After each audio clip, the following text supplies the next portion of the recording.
Admiral Silweth pressed her clawed hands against the cold metal of her command chair. Around her, the bridge of the battleship, Starlight Dawn, shook as another energy blast hit their shields. The lights flickered. Warning alarms screamed through the air. "Shield strength at 30%, called her weapons officer, a tall insectoid Zekthul whose 4 arms moved quickly over his controls. "We cannot take much more of this." Through the main viewing screen, Silweth watched her fleet die. 2,000 ships from 3 different worlds had come together to defend the Kethmaran system. Now less than 400 remained. The enemy was too strong, too many, too hungry. The Vorgon fleet stretched across space like a disease. Their ships looked like living things, twisted metal and flesh grown together into massive forms. Some were the size of small moons. They moved through space, eating everything in their path. They did not just want to win this battle. They wanted to consume every living thing in the system. "Admiral, the Crystal Song is going down," her communications officer reported. Her voice shook with fear. The Crystal Song was one of their biggest ships, home to 2,000 Veltar crystal beings. Now it was breaking apart, its beautiful crystalline hull melting under Vorgan bioweapons. Silweth had fought in many wars during her 40 years in the Galactic Coalition Navy. She had seen fleets destroyed and worlds burned. But nothing like this. The Vorgan were not just another enemy empire. They were something worse, a force of nature that turned living beings into food for their ships. "Status report on the evacuation," she ordered, trying to keep her voice calm. Her crew needed to see strength, even when hope was almost gone. "The transport ships are trying to reach the civilian stations around Kethmaran Prime," answered her tactical officer, a blue-skinned Nimhai whose gills fluttered with stress. "But the Vorgon interceptors are hunting them down. We have lost contact with evacuation zones 7 through 12. 3 billion people lived in this system. 3 billion souls who had never hurt anyone, who just wanted to live in peace among the stars. Children playing in crystal gardens. Families swimming in the great ocean cities of the Nimhai. Artists and teachers and farmers who had no idea that death was coming for them. Another massive explosion lit up the darkness. The dreadnought Iron Will, pride of the Coalition fleet, split in half. Its reactor went critical, creating a brief new star that faded to nothing. 3,000 more lives gone in an instant. "Admiral," her sensor officer called out, his voice tight with panic. "Long-range sensors show more Vorgan ships jumping into the system, a lot more. This was not their main force." Silweth closed her eyes for a moment. When she opened them, she saw the truth clearly. This was not a battle anymore. This was an execution. The Vorgon had come with enough ships to destroy 10 coalition fleets. They had planned this attack perfectly. "All ships, begin emergency retreat," she ordered. "Try to take as many civilian transports as you can." But even as she gave the order, she knew it was too late. The Vorgon ships were already moving to surround the evacuation routes. They wanted the civilians alive for their bioprocessors. Living flesh made better fuel than dead metal. The bridge shook again. This time, sparks flew from control panels. The lights went out for several seconds before emergency power kicked in. When they came back on, half her crew was bleeding from cuts and burns. "Direct hit to Section 12, reported damage control. "We have lost main engines, weapons at 20% power." Through her viewing screen, Silweth could see Vorgon fighters swarming around her ship like angry insects. They were playing with her, letting her ship live while they destroyed the others. They wanted her to watch her fleet die completely before they took her ship apart piece by piece. "Admiral," her communications officer said quietly, "I am picking up scattered transmission from the surface. The planetary defense grid is down. The Vorgon are beginning their harvest." Silweth felt something break inside her chest. The harvest. That was what the Vorgon called it when they fed on a world. They would keep the population alive as long as possible, draining their life energy slowly to power their bioships.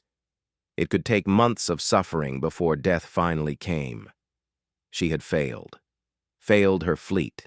Failed the coalition. Failed 3 billion innocent people who trusted her to protect them. But then she remembered something. A conversation from years ago, back when she was just a young officer. An old admiral talking about the deep space emergency channels, about frequencies that most civilized species never used, about calls that went out to the dark places between stars where the exile fleets wandered. Communications. "Open the deep space emergency channel," she ordered. Her communications officer looked confused. "Admiral, there is no one out there. The exile fleets disappeared over a century ago." "Open the channel," Silweth repeated firmly. Her officer's hands moved over the controls. Static filled the bridge speakers. Then she heard it. A low hum that seemed to come from the empty space itself. The exile frequency. The channel reserved for those who had been cast out from civilized space. Silweth picked up her personal communicator. Her ship was dying around her. Her fleet was scattered. The enemy was closing in. But maybe, just maybe, someone was listening in the dark. "This is Admiral Silweth of the Galactic Coalition Navy," she spoke into the device. Her voice carried across the void, reaching into the black spaces between stars.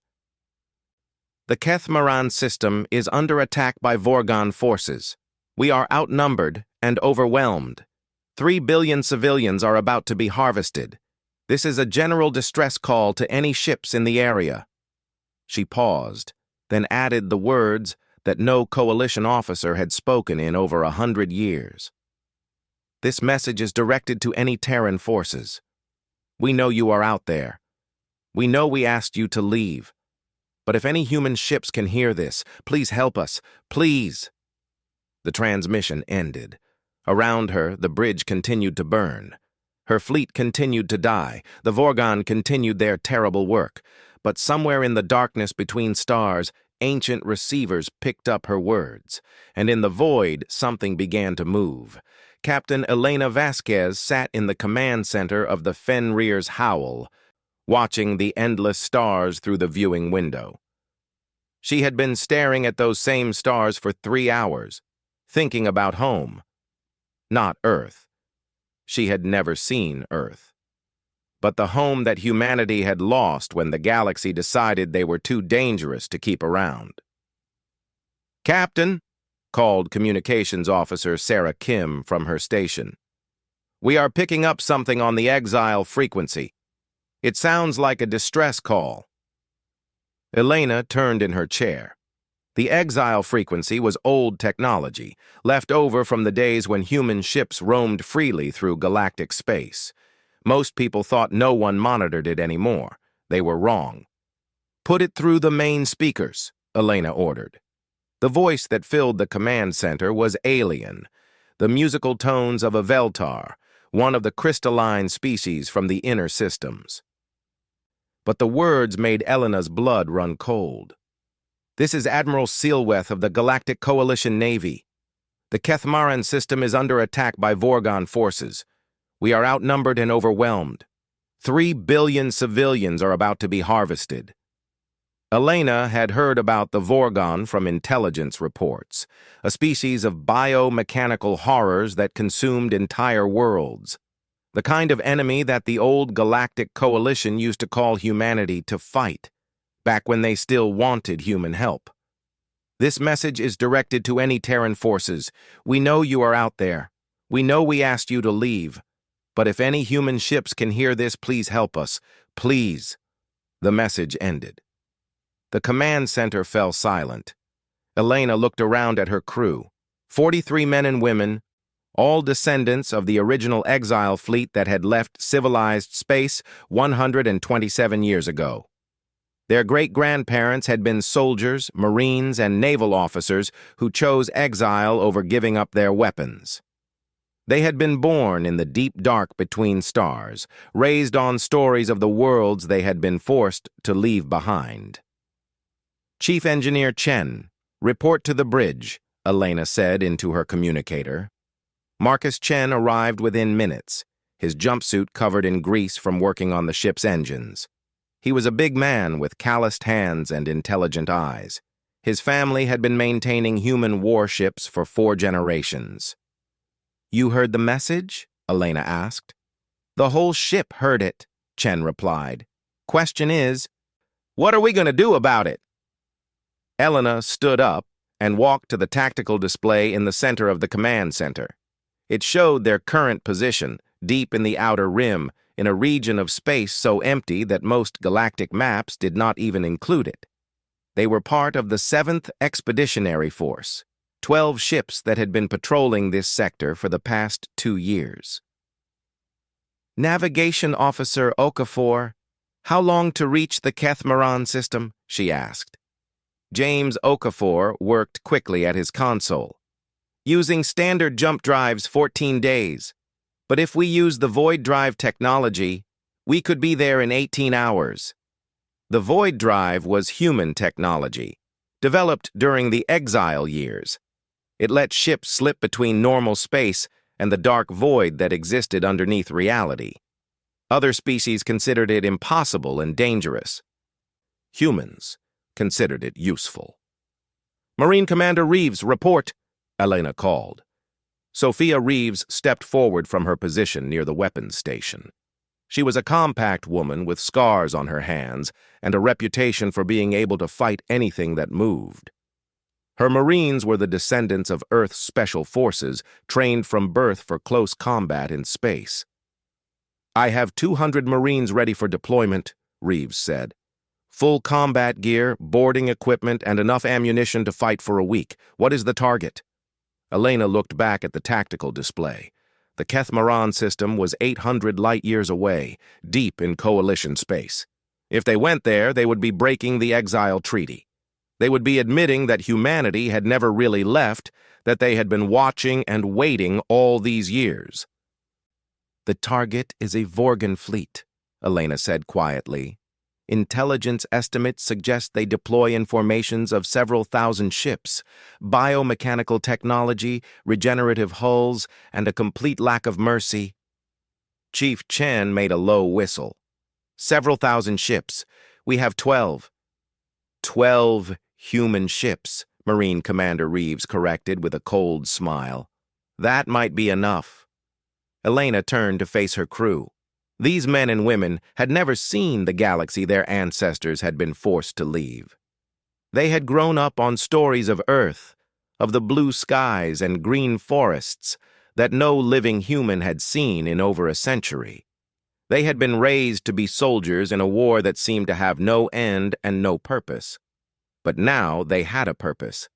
3 billion people were going to die unless someone helped them.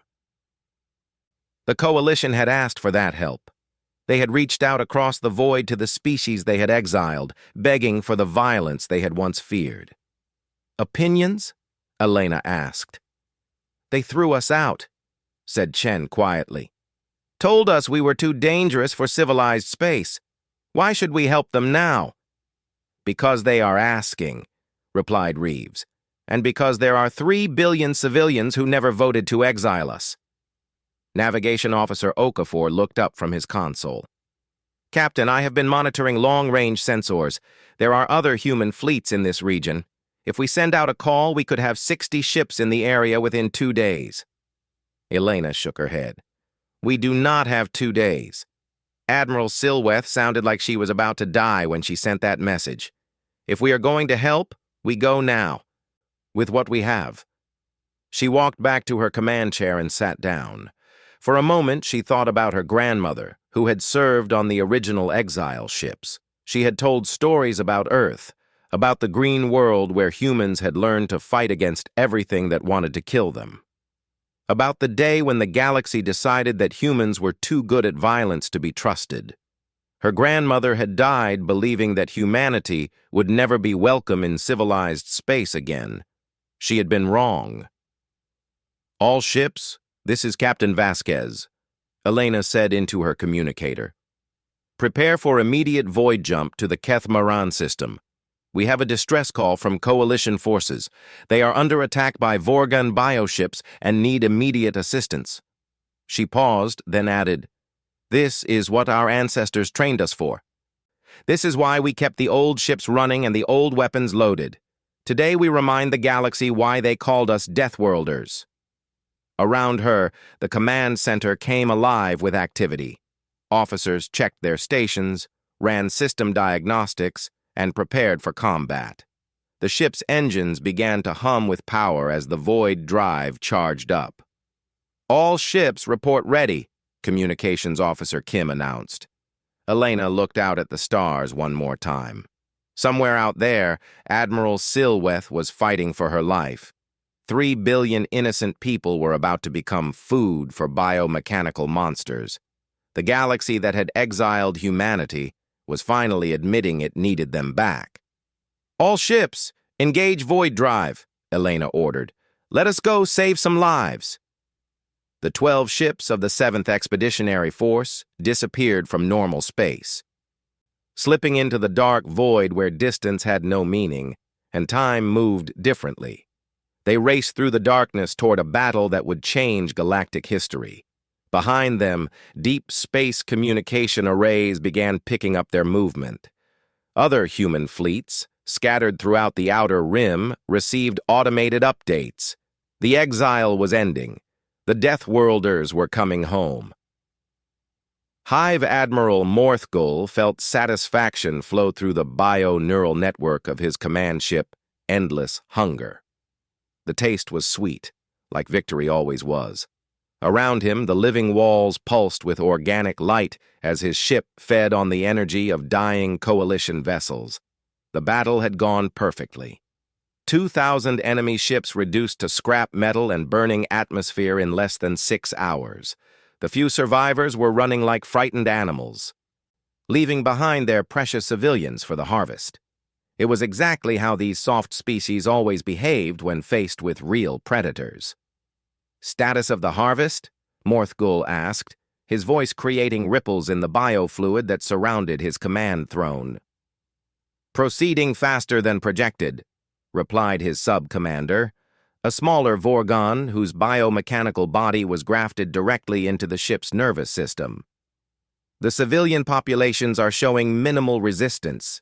We estimate full planetary consumption within 48 hours. Morthgull's multiple eyes glowed with pleasure. 48 hours to drain 3 billion lives, converting their biological energy into fuel for the fleet. The harvest would power his ships for months, allowing them to strike deeper into coalition space than ever before. Through the ship's sensory organs, he could feel his fleet spreading throughout the system like a cancer. 3,000 bioships of various sizes, each one a living weapon designed to consume and grow stronger. Some were small fighters, quick and deadly. Others were massive dreadnoughts that could crack planets with their biocannons.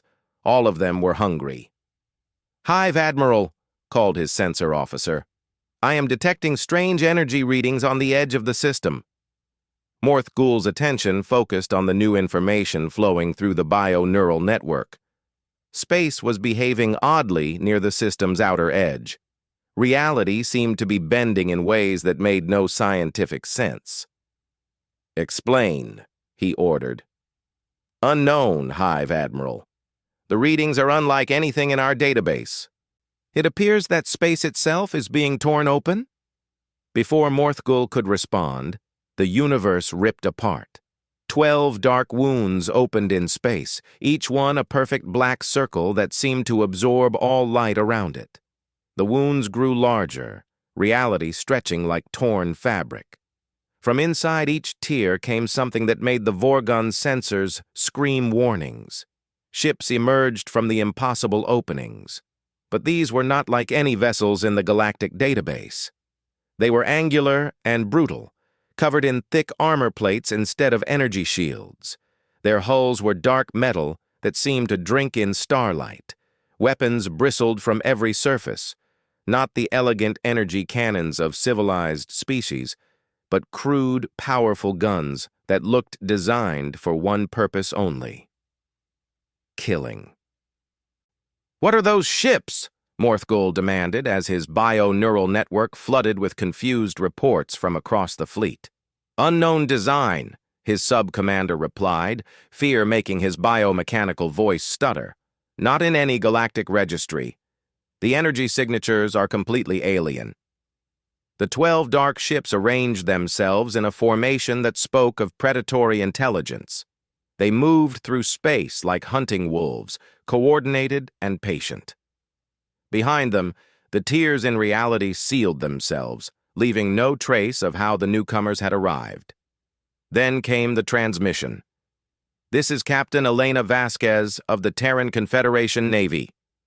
The words came through every communication channel simultaneously, spoken in a language that the bio-neural network recognized as ancient Terran standard. Morthgul felt a chill run through his massive body. Terrans, humans, the species that the galaxy had exiled over a century ago for being too dangerous. "You have 10 seconds to release your prisoners and withdraw from this system." Morthgul's fear turned to amusement, then to anger. 12 ships against his fleet of 3,000? These humans were either insane or ignorant of their situation. The galaxy had exiled them for good reason. They had been too violent, too unpredictable. But that did not make them invincible. "Open a channel," he ordered. When the connection was established, he spoke directly to the human captain. "I am Hive Admiral Morthgul of the Vorgan Imperial Fleet. You are outnumbered 250 to 1. Surrender your ships, and we will add you to our harvest quickly." The response was immediate and spoken in a voice cold as vacuum. "Negative. You have 5 seconds remaining." Morthgul felt rage flow through his biomechanical form. These humans dared to threaten him? Him, who had consumed 47 star systems in his rise to power? He would show them what happened to those who challenged the Vorgon. "All ships, destroy the human vessels," he ordered through the bio-neural network. "I want their crews alive for questioning." The nearest cluster of Vorgon bioships, 60 vessels ranging from frigate to cruiser size, turned toward the human formation and opened fire. Bioplasma cannons and acid projectiles lit up space with deadly energy. The humans did not dodge. They did not try to evade the incoming fire. Their 12 ships absorbed the attack with their thick armor, taking damage that would have destroyed any other vessels. Smoke and fire erupted from their hulls. But they kept flying. "Their armor is deflecting our weapons," reported his sub-commander, confusion clear in his voice. "Bioplasma is having minimal effect." Then the humans fired back. What came from their weapons was not energy or plasma or any civilized form of warfare. It was raw kinetic force, solid projectiles fired at impossible speeds, gravity bombs that twisted space itself, and beams of focused matter that cut through bioship hulls like they were made of paper. In 30 seconds, 20 Vorgan ships were dead, not damaged, not retreating, dead. Their biomechanical bodies stopped moving, stopped regenerating, stopped living. The human weapons had found ways to kill things that were designed to be unkillable. "Impossible," Morthgul whispered as the data flowed through his neural connections. "Our ships regenerate faster than they can be damaged. Our bio-armor adapts to any weapon. But the human weapons were doing things that made no sense. They were targeting specific organs within the bioships, shutting down regeneration before dealing fatal damage. They were using the Vorgon healing abilities against them, turning rapid tissue growth into a weakness rather than a strength. The 12 human ships began to advance, cutting through his formation like blades through flesh. They moved with purpose and precision, each vessel knowing exactly where to strike and when. Their tactics were brutal and efficient, designed by a species that had learned to fight on a world where everything wanted to kill them. "Hive, Admiral!" his sub-commander called out in panic. "The humans are targeting our reproductive chambers and neural clusters. They know our weak points." Morthgul felt something he had not experienced in decades of conquest: fear. Real, cold fear that made his biomechanical body shiver.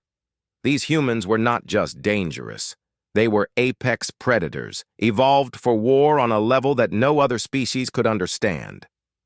"How many ships do we have left?" he demanded. 2,780, came the reply. "But Hive Admiral, they are cutting through our formations like we are not even there." Through the bio-neural network, Morthgul could feel his fleet's confusion and terror. His bioships had conquered dozens of species, harvested hundreds of worlds. They had never faced an enemy that fought like this, without mercy, without hesitation, with a cold understanding of exactly how to kill things that should not be killable. The humans pressed their attack, their 12 ships working together like a single organism. They had come from the void itself, emerging from tears in space to answer a call for help. And now they were systematically destroying the most powerful Vorghan fleet ever assembled. Morthgul watched his empire burning around him and finally understood why the galaxy had exiled humanity. It was not because they were too violent, it was because they were too good at violence. The Deathworlders had come home, and they were very, very angry. Captain Elena Vasquez watched the tactical display with cold satisfaction as another cluster of Vorghan bioships died under human firepower. The Fenrir's howl shuddered as it took return fire from 3 Hive destroyers, but the ship's armor held. Human ships were built to take punishment and keep fighting. "Status report," she called out. "Hull breach on Deck 7, sealed," reported Damage Control Officer Torres. "Main weapons at 90%, armor holding at 60% integrity." Around her, the bridge crew worked with mechanical precision. They had trained for this kind of battle their entire lives. Close quarters, combat against overwhelming odds.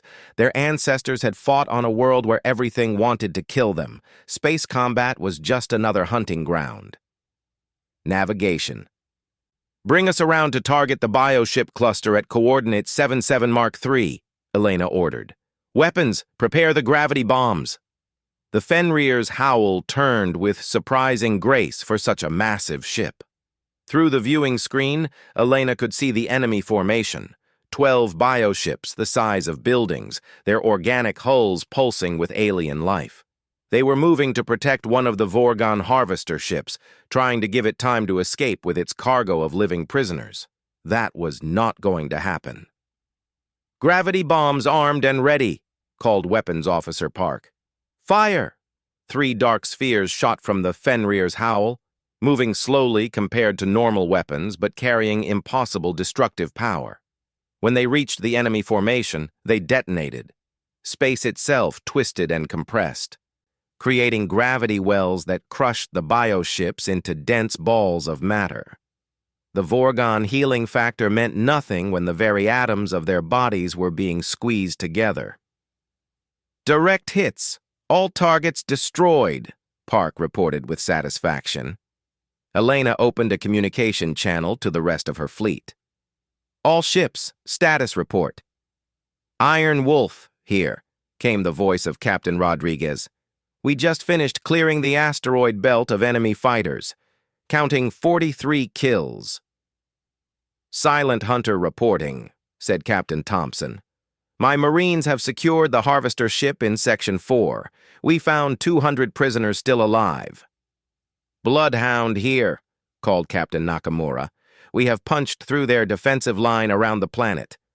The way is clear for evacuation ships." Elena felt a warm satisfaction fill her chest. Her fleet was performing exactly as designed. 12 human ships, each one a perfect fusion of Earth's military tradition and a century of exile engineering. They moved through the enemy formation like wolves through a flock of sheep. But this was not just about superior technology. This was about understanding warfare at a level that other species could not reach. Humans had evolved as persistence hunters, creatures that could track and kill prey larger and stronger than themselves. That instinct translated well to space combat. "Captain," called Communications Officer Kim. "I am picking up a transmission from Admiral Silweth. Her escape pod was recovered by the Night Stalker. She wants to speak with you. Put her through." The voice that came through the speakers was weak but filled with amazement. "Captain Vasquez, this is Admiral Silweth. I cannot believe what I am seeing. How are you doing this?" "We are doing what humans do best, Admiral," Elena replied. "We are fighting." "But your ships. You are taking damage that would destroy any other vessels, and your weapons are cutting through Vorgan bioarmor like it is nothing." Elena smiled coldly as she watched another group of enemy ships die under human firepower. "Our ancestors learned to fight on a world where the weather could kill you, and the plants were poisonous. We built our ships the same way we built everything else, to survive and keep working no matter what." "And your weapons?" "Designed to kill things that regenerate," Elena replied. "The Vorgan are not the first enemy we have faced that could heal from almost any damage. We learned how to deal with that problem a long time ago." Through her tactical display, Elena could see the larger battle developing across the system. Her 12 ships were not fighting alone anymore. The surviving coalition vessels had regrouped and were following the human formations, picking off damaged Vorgan ships that escaped the initial attacks. Even civilian transports were getting involved, using their cargo holds to rescue prisoners from captured bioships. But the real prize was still ahead of them. The Vorgan command ship, the massive bio-dreadnought Endless Hunger, sat at the center of the enemy formation like a spider in its web. As long as Hive Admiral Morthgul lived, the Vorgan would keep fighting. "All ships, converge on the enemy command vessel," Elena ordered. "It is time to cut the head off this snake." The human fleet formed up around the Fenrir's Howl as they approached the enemy flagship. The Endless Hunger was enormous, 3 kilometers long and covered with weapons that could crack moons. Its biomechanical hull pulsed with alien life, and smaller ships swarmed around it like antibodies protecting a vital organ. "Captain," warned Tactical Officer Hayes, "that ship is massive. Our weapons might not be able to penetrate its main armor." Elena stood up from her command chair and walked to the weapons control station. "Then we do this the old way. Marine Commander Reeves, prepare boarding parties." Sophia Reeves appeared on the communication screen, her face already painted with combat camouflage. Behind her, Elena could see Marines checking their weapons and equipment. "We are ready, Captain. 200 Marines in full combat gear. The target is the enemy command vessel. We need Hive Admiral Morthgul alive for questioning, but everything else on that ship is fair game." Reeves smiled with predatory satisfaction. "Understood. We will leave you a present." Elena turned to her pilot. "Take us in close, right down their throat." The Fenrir's Howl accelerated toward the enemy flagship, its weapons blazing. The other human ships followed, laying down covering fire that destroyed dozens of escort vessels. Bioplasma and acid projectiles washed over their hulls, but the human armor held. When they were close enough, Elena gave the order. "Launch boarding pods." 50 small craft shot from the human ships, each one carrying 4 Marines in full combat armor. The pods were designed to punch through enemy hulls and deploy their passengers directly into hostile territory. The Vorgan point defense systems tried to stop them, but human pods were built to survive atmospheric entry on Deathworlds. Enemy fire barely slowed them down. "Boarding parties away," Reeves reported. "We will have control of their command center within 30 minutes. But Elena had other plans. She was not going to wait for her Marines to fight their way through a ship the size of a small city. She was going to end this personally. "Prepare my fighter," she ordered. Chief Engineer Chen looked up from his damage control reports. "Captain, you cannot be serious. That ship is crawling with biomechanical defenses. Which is exactly why I need to go, Elena replied as she headed for the elevator. I know how to kill things that heal. 5 minutes later, Elena was strapped into the cockpit of her personal fighter, a small, fast ship designed for atmospheric combat on hostile worlds. She launched from the Fenrir's Howl and flew straight toward the enemy flagship, dodging through walls of defensive fire. The fighter's hull groaned as bioplasma washed over it, but Elena kept flying. She found what she was looking for, a fighter bay near the ship's command section. Her fighter's guns cleared the opening of defenders, and she crashed through the organic airlock into the ship's interior. Elena kicked out the fighter's canopy and stepped into hell. The inside of the Vorgon ship was like being inside a living creature. The walls pulsed with organic light, and the floor felt soft under her boots. Acid dripped from the ceiling, hissing when it hit her armor. And everywhere, biomechanical defenders scuttled toward her with killing intent. Elena drew her sidearm. Not an energy weapon, but an old-fashioned chemical propellant gun loaded with armor-piercing rounds. The first Vorgon warrior that reached her took 3 bullets to center mass and dropped. The second one lost its head to her combat knife. She fought her way through the ship's corridors, following the bio-neural pathways toward the command center. Every step was a battle. The Vorgon threw everything they had at her: biomechanical soldiers, acid-spitting wall defenses, even the ship's immune system itself.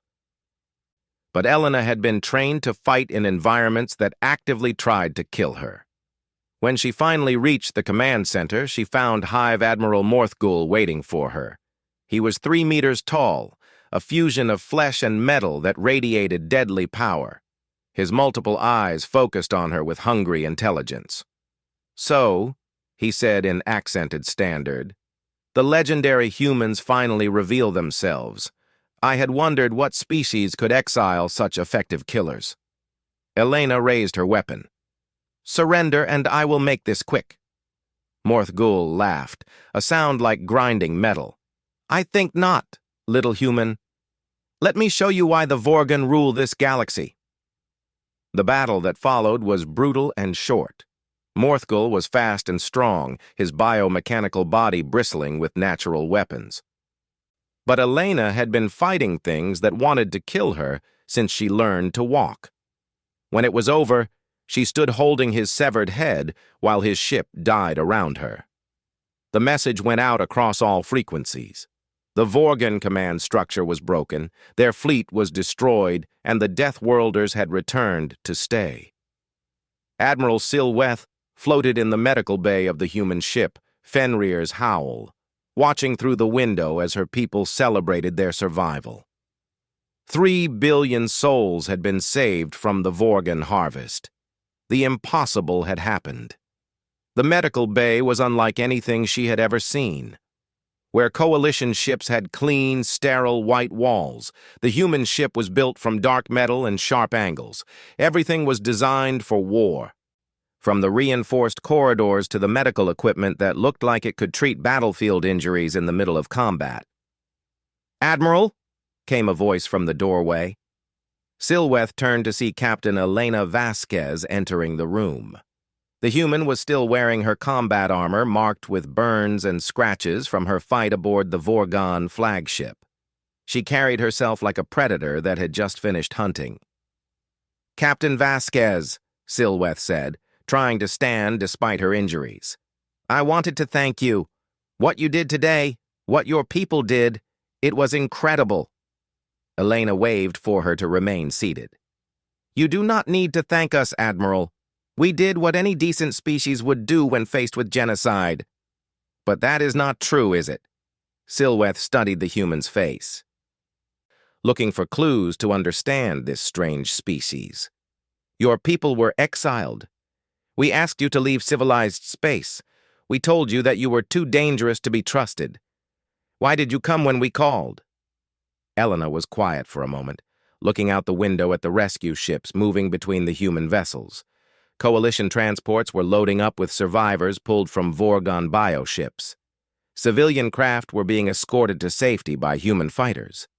The system that had been a slaughterhouse 6 hours ago was now filled with hope. "Because that is what humans do," Elena said finally. "We protect people who cannot protect themselves. It does not matter if those people like us or trust us or want us around. When someone is in danger, we help." Silweth felt tears form in her crystalline eyes. "We were wrong about you. Terribly wrong." "Maybe," Elena replied. "Or maybe you were right. We are dangerous, Admiral. We are very good at killing things. The galaxy was right to be afraid of us." "Then why should we trust you now?" Elena turned to face her directly. "Because we choose to use that danger to protect instead of conquer. Because we would rather be guardians than rulers." Through the ship's communication system, Silweth could hear reports coming in from across the system. The Vorgon fleet was completely destroyed. Not a single bioship had escaped. Human Marines had rescued over 50,000 prisoners from the enemy vessels. The planetary defense grid was being rebuilt with human assistance. The harvest had been stopped completely. "Your weapons," Silweth said. "They were designed specifically to fight the Vorgon. How did you know how to kill them so effectively?" "We studied them," Elena replied. "For 127 years, we have been watching the galaxy from exile. We saw the Vorgon threat growing. We prepared for the day when someone would need our help to stop them." "You have been watching us?" Elena nodded. "We never really left, Admiral. We just moved to the dark places between stars and waited. Human ships patrol the edges of civilized space, keeping an eye on threats that the Coalition cannot see. We have been protecting the galaxy all along. You just did not know it." Silweth felt a chill run through her crystalline body. "How many ships do you have?" "Enough," Elena said simply. "Today you saw 12 vessels from one expeditionary force. But there are others. Many others.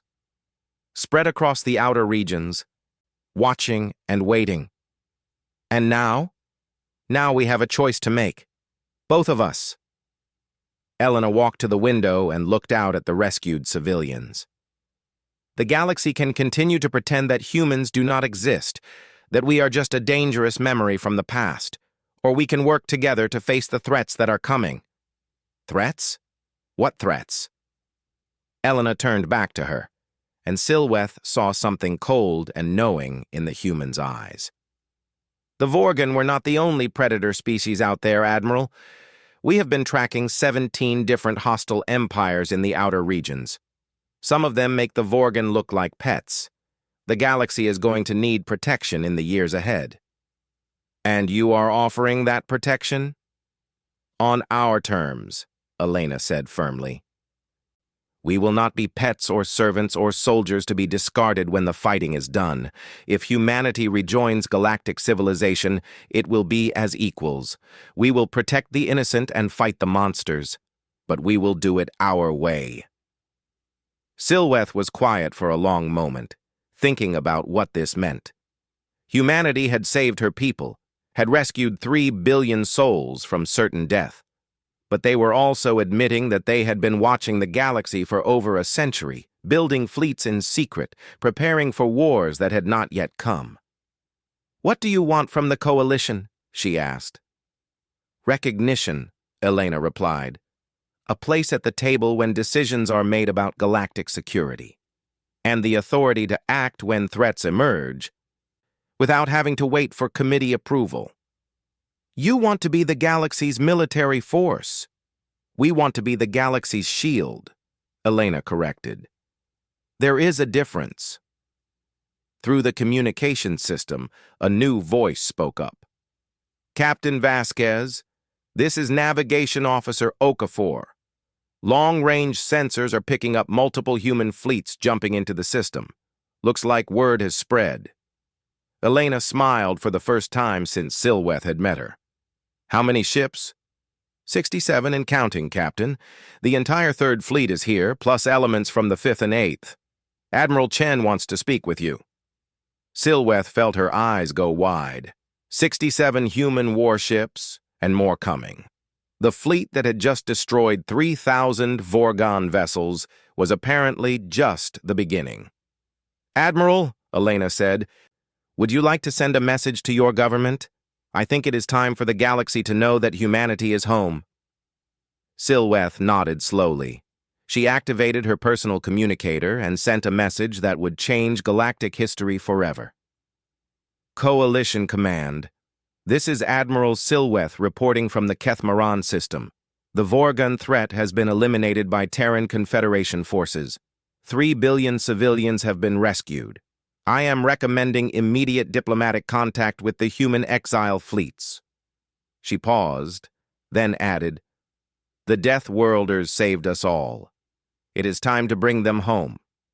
Elena walked to the ship's communication console and opened a channel to all vessels in the system. Her voice carried to every rescue ship, every coalition vessel, and every human warship that had come to help. "This is Captain Vasquez to all ships. The battle is over. The civilians are safe. Today we proved that the galaxy is stronger when we work together than when we stand apart." She looked directly at Silweth as she continued.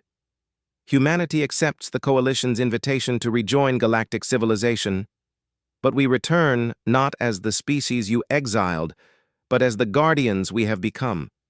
We are the shield that stands between the innocent and the dark. We are the sword that cuts down those who would harm the defenseless." Elena's voice grew stronger, carrying across space to reach every living soul in the system. "We are the Deathworlders, and we are home." Outside the ship's window, human and coalition vessels worked side by side to rescue survivors and rebuild what the Vorgon had destroyed. Children who had been saved from the harvest pressed their faces against transport windows, trying to get a better look at the dark ships that had saved them. Years later, those children would tell their own children about the day the guardian angels returned from the void, carrying guns instead of harps and bringing salvation wrapped in armor plating. They would speak of humanity not as conquerors or destroyers, but as protectors who emerged from the darkness whenever hope seemed lost. The age of human exile was over. The age of the Deathworlder protectorates had begun. And in the dark spaces between stars, other predators felt a chill and wondered what had changed. The galaxy had found its guardians again, and this time they were staying.